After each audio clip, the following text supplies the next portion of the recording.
নমস্কাৰ বন্ধুসকল, আকৌ এবাৰ আপোনালোক সকলোকে স্বাগতম জনাইছোঁ মোৰ ইউটিউব চেনেল RK Sarki ক্লাছত।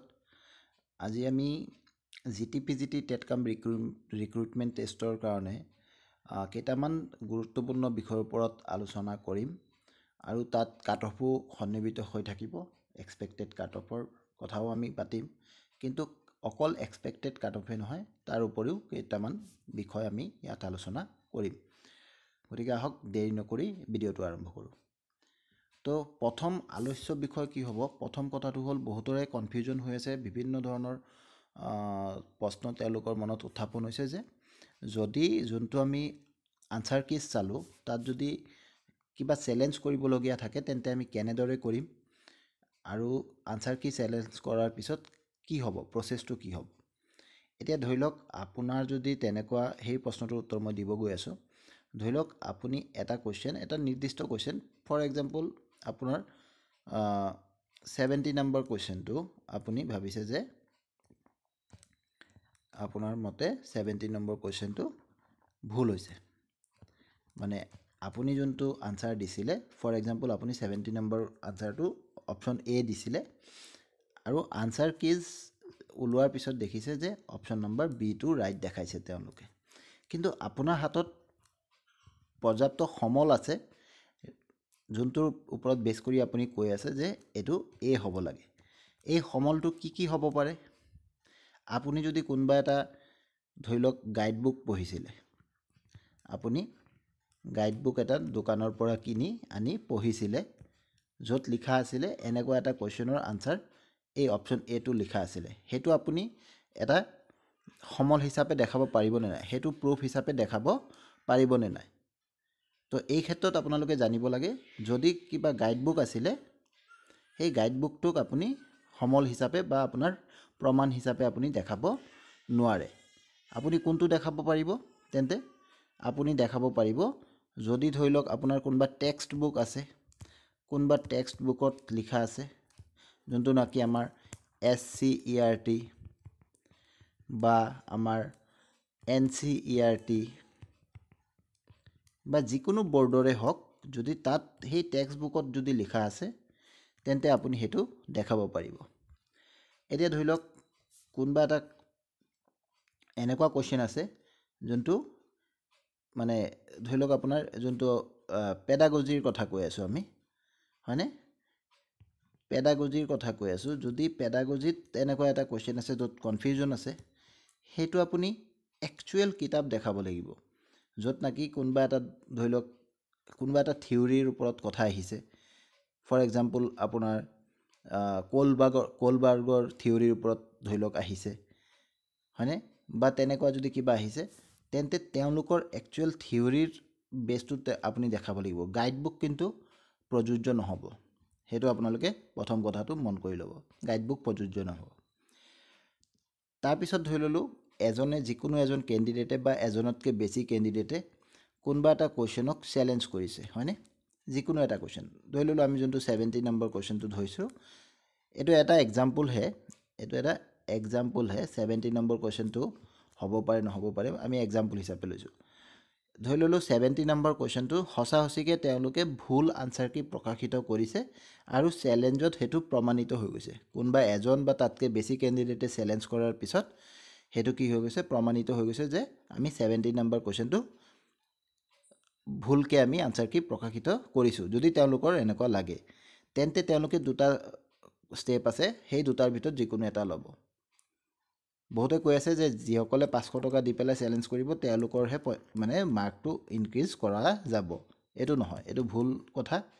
যদি কোনোবা এটা কুৱেশ্যনৰ আনচাৰ কি তেওঁলোকে ভুল দিছে বা প্ৰশ্নত ভুল আছিলে, প্ৰশ্ন কৰোঁতে প্ৰশ্ন কাকতত ভুল আছিলে, কিবা হ'ব পাৰে, এটা এনেকুৱা কুৱেশ্যনো হ'ব পাৰে য'ত নেকি দুটা আনচাৰেই ৰাইট দেখাই আছে, এনেকুৱাও যদি হয়, এনি কনফিউজন যদি হয় এটা প্ৰশ্নত, তেন্তে তেওঁলোকে দুটা ষ্টেপ ল'ব পাৰে। ফাৰ্ষ্ট ষ্টেপ কি ল'ব পাৰে, যে সেই প্ৰশ্নটোৰ কাৰণে সকলোকে নম্বৰটো দি দিব, যিমান কেণ্ডিডেট আছে সকলোকে সেই প্ৰশ্নটোৰ নম্বৰটো দি দিব।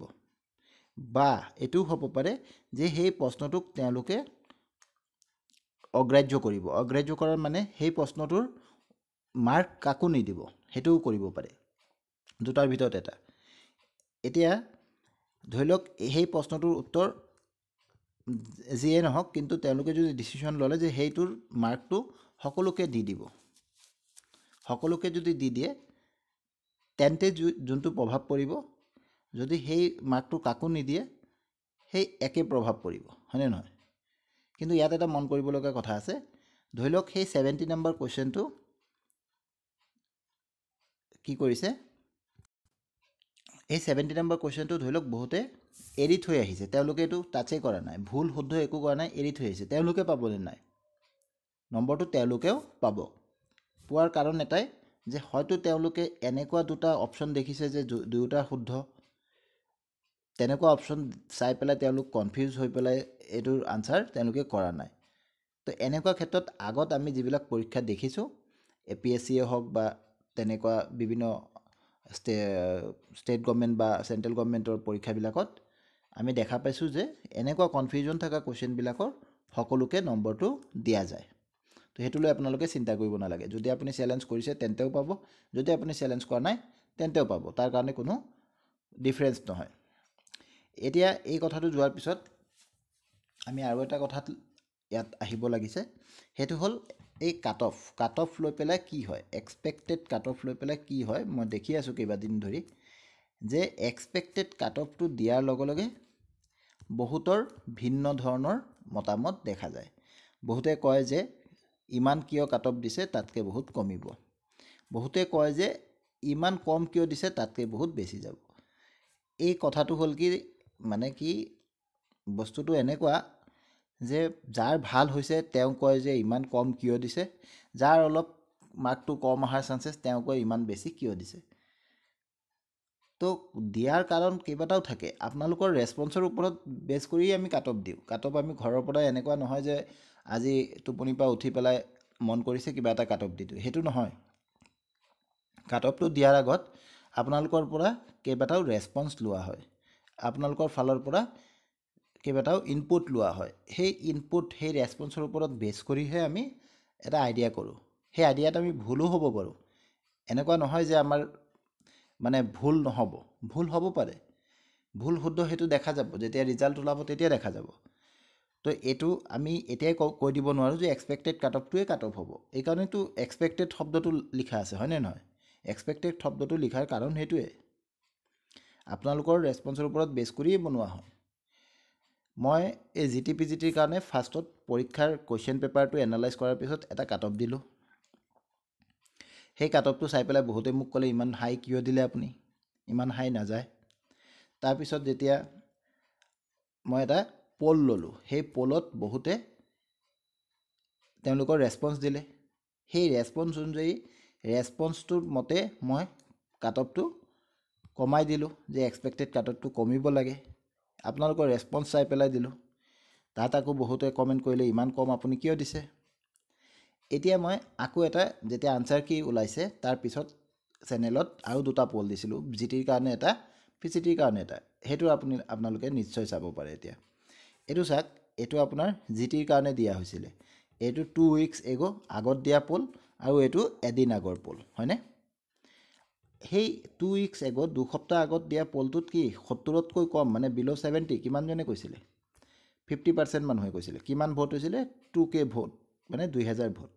2000 ভোটৰ ভিতৰত 50% মানুহে কৈছিলে যে 70তকৈ কম পাব। সেই বস্তুটো এতিয়া কিমান হৈছে চাওকচোন।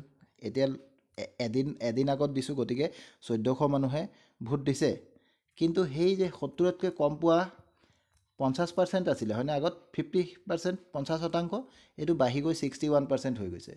তাৰমানে এইটোই হয়, আপোনালোকে যেতিয়া ঘৰত আহে, ফাৰ্ষ্টত যেতিয়া পৰীক্ষা দিয়ে, পৰীক্ষা দিওঁতে আপোনালোকৰ এনেকুৱা ফিল হয় যে ইমান নম্বৰ পাব।